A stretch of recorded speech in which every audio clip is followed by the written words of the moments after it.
As an athlete, you are training to play. And so it's very frustrating if you find yourself not getting as much playing time as you'd like. And so what we're going to do in this video is talk about some tips that you can use if you are not getting as much time playing in games as you'd like right now. Hey there, I'm Eli Straw, mental performance coach and the founder of SuccessStartsWithin.com. As a mental performance coach, I've worked with a lot of athletes on overcoming mental blocks that are causing them to underperform. And so one of the things that can happen is if they are underperforming, they might lose some playing time. So I've dealt with many athletes who aren't getting as much playing time as they'd like.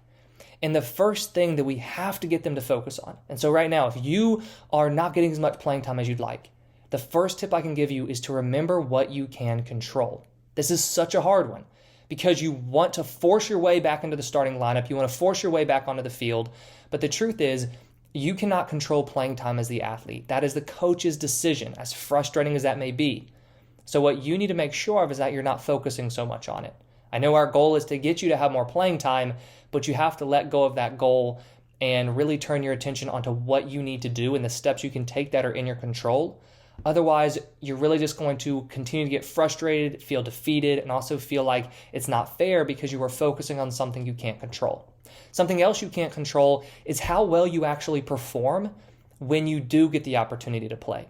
I've seen this happen before too, where an athlete does finally get their opportunity and then they underperform because they put so much pressure on themselves because they feel like they have to perform perfectly since this is their opportunity. Now, don't get me wrong. You need to perform well in that moment, but we got to remember, how do you put yourself in a position to perform well? You don't put yourself in a position to perform well by focusing on, I have to perform well. I need to perform well. For the most part, that's not going to help. Sometimes, in some very rare instances, that can help. And so if that's you, great. But for the most part, it's only going to distract you. So you want to focus on what you can control. So if you think, what do I need to do? What do I need to focus on to put myself in the best position to play my best? The answer to that question is what you want to focus on as long as it's in your control. A simple example for a baseball player is, I want to watch the ball all the way into my glove. It might seem so trivial.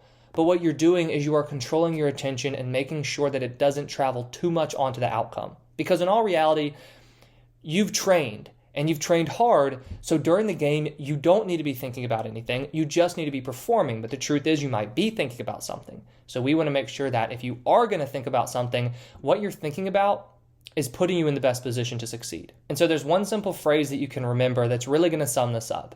And it's the fact that you can control the process. You cannot control the outcome. So you can control the process of how you train, how you think during a game, your process during the game, but you can't control the two main outcomes. How well you perform, so what the outcome is going to be of your performance, and then also whether or not coach plays you. You can influence those, and we influence them by focusing on the process. Now, what can you do if you aren't getting a lot of playing time right now? Well, there are 4 tips that I have for you. And tip number 1, as uncomfortable as it may be, is to talk to your coach. What you can do when you talk to your coach is ask them for any pointers they can give you or anything that they want to see you work on that would make you a more valuable member to the team. Because when you talk to coach, you want to make sure that you don't come off whiny. You want to make sure that you don't come off like you're begging for more playing time, because that's probably going to be counterproductive. So here's a way that you can phrase it that will help you in terms of getting coach to give you the answer that you're really looking for. So what you can say is, hey coach, what would you like to see me work on and improve to become a more valuable member to the team?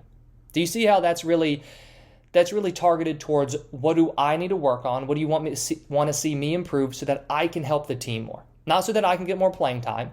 In all reality, yeah, coach is probably going to know that what you're really after is playing time. But by asking it this way, you're not going to come off like you're begging for more playing time or like you're being selfish. And the cool thing about this is you don't want just more playing time as an athlete. You want to improve. You want to be so good that coach has no option but to play you. And so by asking the question this way, instead of saying, hey coach, can I get more playing time? You're going to actually have something very concrete that you can work on and improve as a player. Tip number 2 is to be a good teammate. This can sometimes be very difficult when you are sitting on the bench or you're standing on the sidelines and watching your team play. Being a good teammate is not exactly the first thing on your mind. Cheering them on is probably not the most fun thing for you to do because you feel so frustrated and you feel like it's unfair that you're not out there. But the truth is, you want to cheer your teammates on. Number one, because you want to be a good teammate.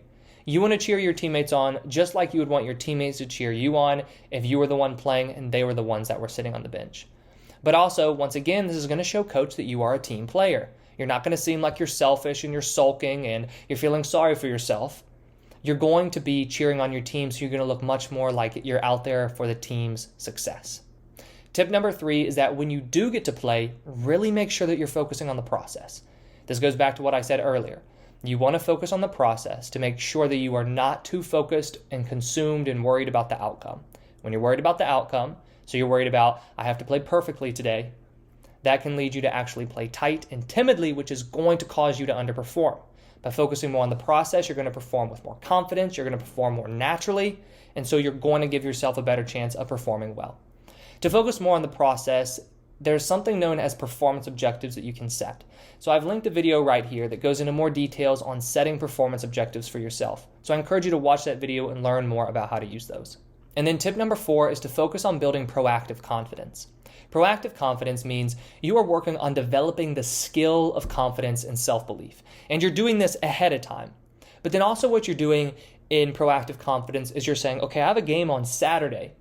What steps do I need to take this week to make sure I'm as confident as I can be come game time on Saturday? By focusing on proactive confidence, what you're doing is you're taking control of your confidence.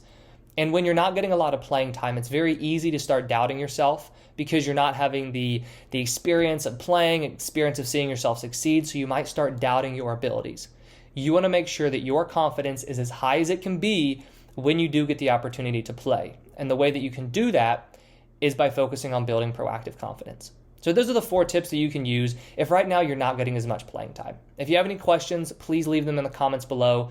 And I hope you enjoyed this video. And if you did, please hit that like button and subscribe if you haven't already. I put out new videos each day on sports psychology and mental training.